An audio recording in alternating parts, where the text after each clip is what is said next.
அனைவருக்கும் வணக்கம். நான் காயத்ரி கிருஷ்ணன். கோதுமை ரவையோட கடலைப்பருப்பு சேர்த்து சூப்பரான ஒரு டிஃபன் ரெசிபி ஃப்ரெண்ட்ஸ். வீடியோவை ஸ்கிப் பண்ணாமல் ஃபுல்லாக பாருங்கள். மறக்காமல் நம்ம சேனலை சப்ஸ்கிரைப் பண்ணிக்கோங்க ஃப்ரெண்ட்ஸ். வாங்க வீடியோக்குள்ளே போய் பார்ப்போம்.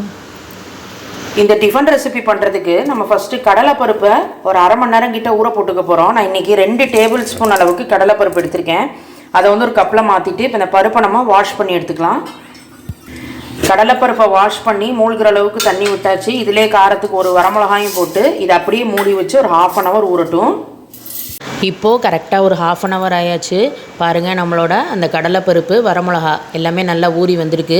இப்போ இதை வந்து நம்ம மிக்ஸி ஜாரில் மாற்றி அரைச்சி எடுத்துக்க போகிறோம். ஃபஸ்ட்டு ஊறின வரமிளகாயை மிக்ஸி ஜாரில் சேர்த்துருங்க. அடுத்தது நம்ம கடலைப்பருப்பு சேர்க்கலாம். தண்ணி விடாமல் தான் நம்ம இதை வந்து கெட்டியாக கொஞ்சம் கொரகொரப்பாக அரைச்சி எடுத்துக்கணும். அதனால் கடலைப்பருப்பை மிக்ஸி ஜாரில் சேர்க்கும் போது தண்ணியை நல்லா ட்ரைன் பண்ணிவிட்டு வெறும் பருப்பு அதை மட்டும் உள்ளே சேர்த்துக்கலாம். கூடவே இதில் 1/4 ஸ்பூன் அளவுக்கு மஞ்சப்பொடி சேர்த்துக்கிறேன். கொஞ்சமாக இஞ்சி ஆட் பண்ணிக்கிறேன். பருப்பு கேஸ் ஐட்டமுங்கிறதுனால கொஞ்சம் இஞ்சி சேர்த்துக்கிறேன். இப்போ இந்த பருப்புக்கு மட்டும் தேவையான அளவு உப்பு போட்டுக்கிறேன். ஒரு 1/2 ஸ்பூன் அளவுக்கு ஜீரகம், பெருங்காயம் சேர்த்துக்கோங்க. இப்போ இதை வந்து நம்ம அரைச்சி எடுத்துக்கலாம். பாருங்கள், தண்ணி சேர்க்காம தான் அரைச்சி எடுத்துருக்கோம். இந்த மாதிரி இருக்கணும். கெட்டியாக கொஞ்சம் கொரகொரப்பாக இருக்கணும். லைட்டாக அந்த பருப்பெல்லாம் வாயில் கடிபட்டு சாப்பிடும் போது ரொம்ப நல்லாயிருக்கும். இப்போ நம்ம ரெசிபி பண்ணுறதுக்கு கடாயில் பாருங்கள், நான் இன்றைக்கி ஒரு 2 ஸ்பூன் அளவுக்கு தேங்காய் எண்ணெய் விட்டுருக்கேன். தேங்காய் எண்ணெயிலே இந்த ரெசிபி பண்ணுங்க. அப்போ தான் நல்ல மணமாக வாசனையாக சூப்பராக இருக்கும். எண்ணெய் ஹீட் ஆனதுக்கப்புறம் இப்போ இதில் ஒரு 1/2 ஸ்பூன் அளவுக்கு கடுகு வெடிக்க ஆரம்பித்ததும் ஒரு 1/2 ஸ்பூன் உளுத்தம்பருப்பு சேர்த்துக்கலாம். கொஞ்சமாக பெருங்காயம் ஆட் பண்ணிக்கோங்க. கொஞ்சம் கருவேப்பிலை சேர்த்துருக்கேன். சின்ன பச்சை மிளகா மட்டும் ஒரே ஒரு பச்சை மிளகா சேர்த்துருக்கேன். பருப்போடு ஆல்ரெடி நம்ம வரமிளகா போட்டு அரைச்சிருக்கோம். அதனால் நீங்கள் பார்த்துட்டு உங்கள் காரத்துக்கு ஏற்றவாறு சேர்த்துக்கலாம். இப்போ இதெல்லாம் தாளித்ததுக்கப்புறம் மிக்சியில் வந்து நம்ம அந்த பருப்பை வந்து அரைச்சி வச்சுருந்தோம்ல, அதை வந்து நம்ம இப்போ உள்ளே சேர்த்துட்டு கலந்து விடணும். ஃபஸ்ட்டு பருப்பு இந்த மாதிரி தான் இருக்கும். இருக்கிறதுலே லோ ஃப்ளேம்லேயே வச்சு மிக்ஸ் பண்ண நல்லா உதிரியாக அந்த பருப்பு நல்லா வெந்து உதிரியாக வரும். அந்த அளவுக்கு இந்த பருப்பை வறுக்கணும். பாருங்கள், இந்த மாதிரி ஃபஸ்ட்டு நம்ம சேர்த்ததுக்கும் இப்போக்கும் எவ்வளோ டிஃப்ரென்ஸ் தெரியுது பாருங்கள். இந்த அளவுக்கு நல்லா கிறிஸ்பியாக உதிரியாக வறுபட்டு வந்திருக்கும். இந்த டைமில் நம்ம தண்ணி சேர்த்துக்க போகிறோம். நான் இன்றைக்கி சின்ன கப்பில் 1 கப் அளவுக்கு கோதுமை ரவை எடுக்கிறேன். எந்த கப்பில் கோதுமை ரவை எடுத்துக்கிறீங்களோ அதே கப்லேயே 3 கப் அளவுக்கு தண்ணி, கூடவே தேவையான அளவு உப்பு சேர்த்து மிக்ஸ் பண்ணி விட்டுக்கிறேன். பருப்புக்கு மட்டும்தான் உப்பு போட்டிருந்தோம். இப்போ இதுக்கு தனியாக உப்பு போட்டுக்கோங்க. இப்போ இந்த பருப்பு எல்லாத்தோடு சேர்த்து ஒரு 2-3 மினிட்ஸ் கொதிக்கட்டும். கொதி வந்ததுக்கப்புறம் நம்ம எடுத்து வச்சுருந்த அந்த 1 கப் அளவுக்கு கோதுமை ரவை சேர்க்க மிக்ஸ் பண்ணி விட்டுட்டே இருங்க.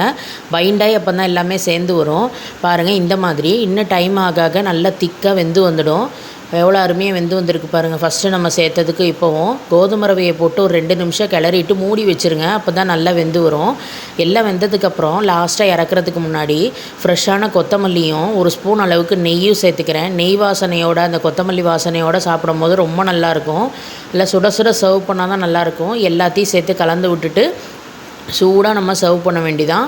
இப்போ நம்ம ஸ்டவ்வை ஸ்விட்ச் ஆஃப் பண்ணிடலாம். நம்மளோட அருமையான ரெசிபி ரெடி ஆயாச்சு. தேங்காய் சட்னி ரெடி பண்ணிடலாம். அதுக்கு தேங்காய் சட்னி தான் சூட்டபுளாக இருக்கும். இல்லை நீங்கள் தொக்கு அந்த மாதிரி எதாவது வச்சு சாப்பிட்டாலும் நல்லாயிருக்கும். அதுக்கு வந்து மிக்ஸி ஜாரில் தேங்காய், ஒரே ஒரு பச்சை மிளகா போட்டிருக்கேன். நீங்கள் உங்கள் காரத்துக்கு ஏற்ற மாதிரி பார்த்துட்டு போட்டுக்கலாம்.